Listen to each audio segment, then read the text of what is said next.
Here I'd like to show you the statistical capabilities that are in Curry 7.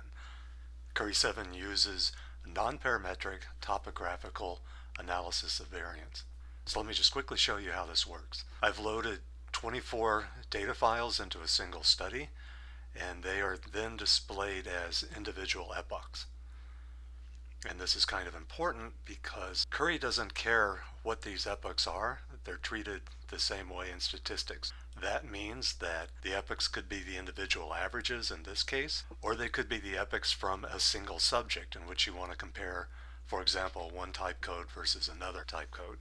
And I'll give you an example of that shortly. But in this case, we've got 24 data files from 12 subjects, half male and half female, and there's a fast and slow condition in each one. And let's say that's the rate of stimulus presentation. These are all manufactured data files, so that the results really don't matter. So here we've got it set up already. I'm going to just use all of the selected epochs, and I've selected a time range just from 0 to 300 milliseconds. I could do the entire time range, it just takes a little longer. So I'm really interested mainly in the 0 to 300 milliseconds anyway. So I've set it up with gender and rate, where gender is male and female, and rate is fast and slow. And actually I need to change this because it's female and male. And I did that because if you look at the order that they're presented in, the first one is female and the second one is male. The order that you see here has to correspond to the cells that we're creating at this point. Alright, so now we've got the 6 subjects going across and the 4 possible conditions going down. And let's just give it a label. Let's call this group stats.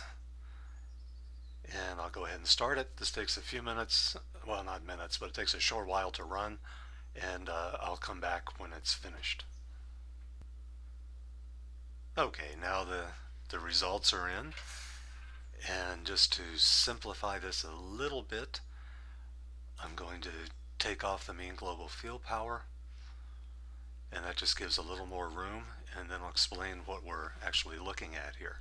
These first 4 show the results for an internal consistency test.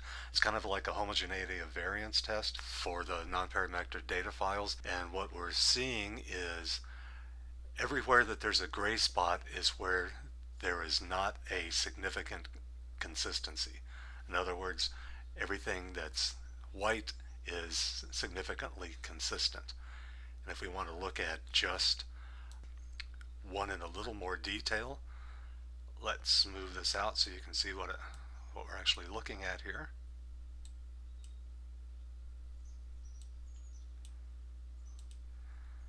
Alright, so let's take the female fast condition and just look at the consistency.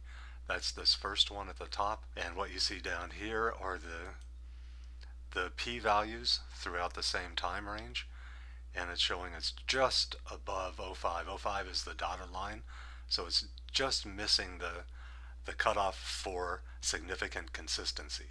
Everywhere else except right here at the very end is significantly consistent.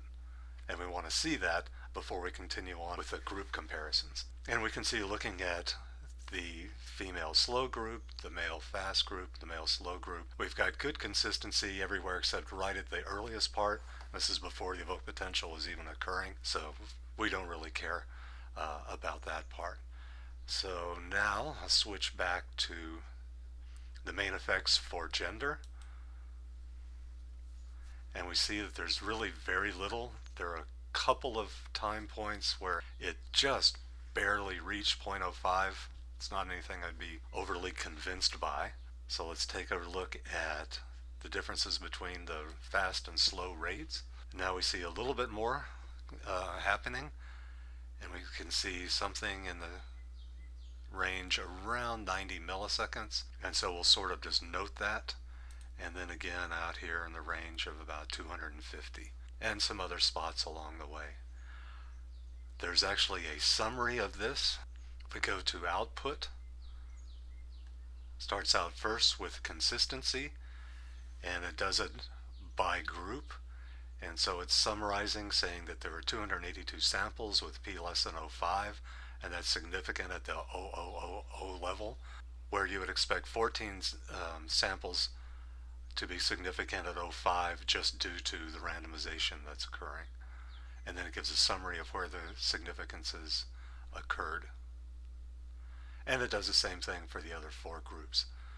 Then we get down to the main effects. And here it is by gender. There are only 6 samples significant. You would expect 15 due to randomization. So it's not significant.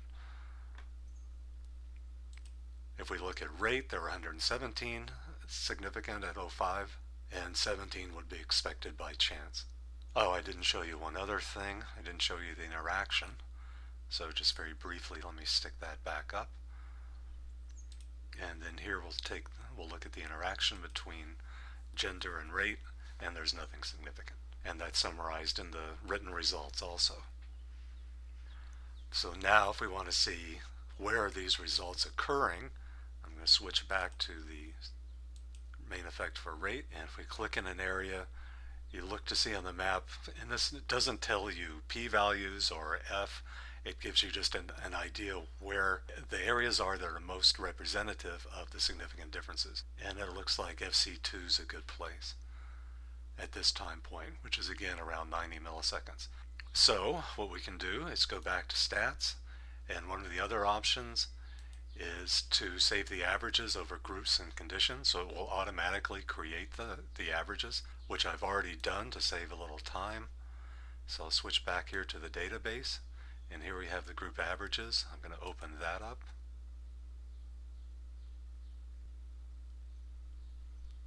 And since the significant differences were for rate, it's these last 2 averages.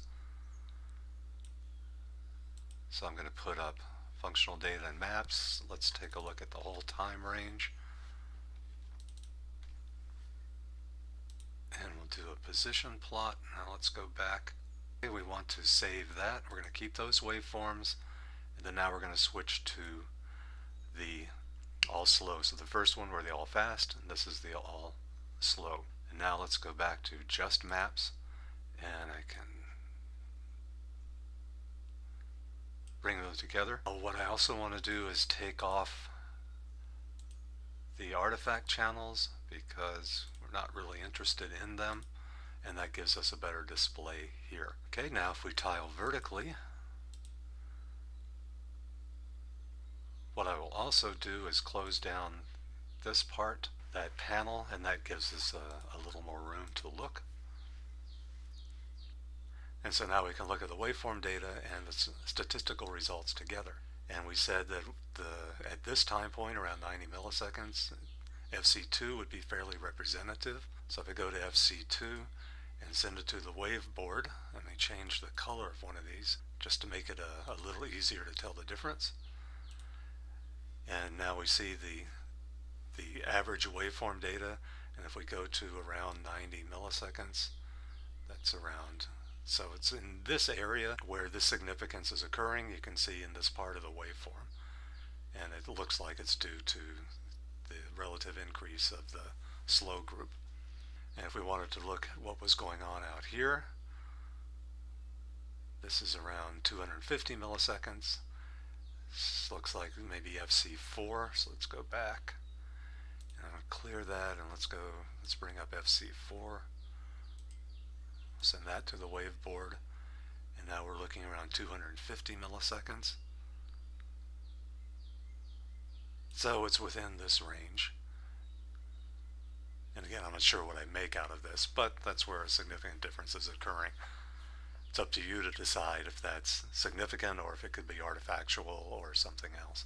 Okay, so that gives you an idea of what it looks like when you're doing group comparisons. Now let me show you quickly what it looks like when you're doing within a single subject. So I'm going to close these down.